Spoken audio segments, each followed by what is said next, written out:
Minister Jagadhatri వాళ్ళందరి ముందు ఇలా చెప్తూ ఉంటుంది. పార్టీలో ఉప ఎన్నికలు వస్తున్నాయి కదా, అందులో భాగంగా వైజయంతిని ఎమ్మెల్యేగా మా పార్టీ తరఫున నిలబెట్టాలి అనుకుంటున్నాను అని మినిస్టర్ అంటుంది.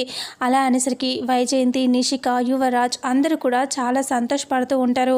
ఇక అప్పుడే జగదాత్రి ఇలా అంటుంది, అవును, ఆ పార్టీ తరఫున ఎమ్మెల్యేగా నిలబడాలి అంటే ఎంతో కష్టపడితే కానీ సీట్ దొరకటం చాలా కష్టం.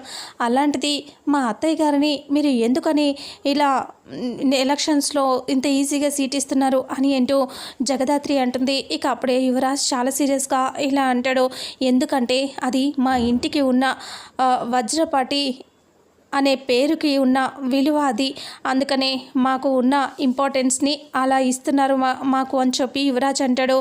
అప్పుడే నిషిక సీరియస్గా ఇలా అంటుంది, అయినా అలాంటివన్నీ దీనికేం తెలుసులే, అయినా పార్టీ పరువు ప్రతిష్ట అని అసలు దీనికి విలువలు ఏం తెలుసని ఏమీ తెలియదు, పోతూ పోతూ వాళ్ళమ్మ మా ఇంటి పరువు అంతా తీసుకుపోయింది అని అంటుంది నిషిక. అలా అనేసరికి జగదాత్రి అంటుంది, నిషి మాటలు జాగ్రత్తగా రాని, మా అమ్మ గురించి మాట్లాడితే ఊరుకోను, అంటే ఏం చేస్తావు, మీ అమ్మ నిజంగానే తప్పు చేసింది కదా అని నిషిక అంటుంది. లేదు, మా అమ్మ గురించి తప్పుగా మాట్లాడొద్దు, మా అమ్మ ఏ తప్పు చేయలేదు అని జగదాత్రి అంటే వెంటనే మినిస్టర్ ఇలా అంటుంది, లేదు జగదాత్రి, మీ అమ్మ తప్పు చేసింది, మీ అమ్మ ఇలా చేసింది కాబట్టే అలా చనిపోయింది, అది నాకు తెలుసు అని మినిస్టర్ అంటుంది.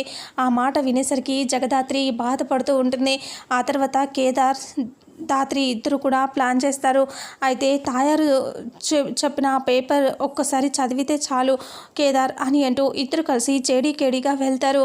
ఆ న్యూస్ పేపర్ అక్కడ కనిపిస్తుంది. న్యూస్ పేపర్ తీసుకొని జేడీకేడీ ఇద్దరు కూడా కంగారుగా పేపర్ని చూస్తూ ఉంటారు. మరి ఆ పేపర్లో అసలు వాళ్ళకి ఏమైనా సాక్ష్యం దొరుకుతుందా, ఏం జరుగుతుందనేది రానున్న నెక్స్ట్ ఎపిసోడ్లో తెలుసుకుందాం.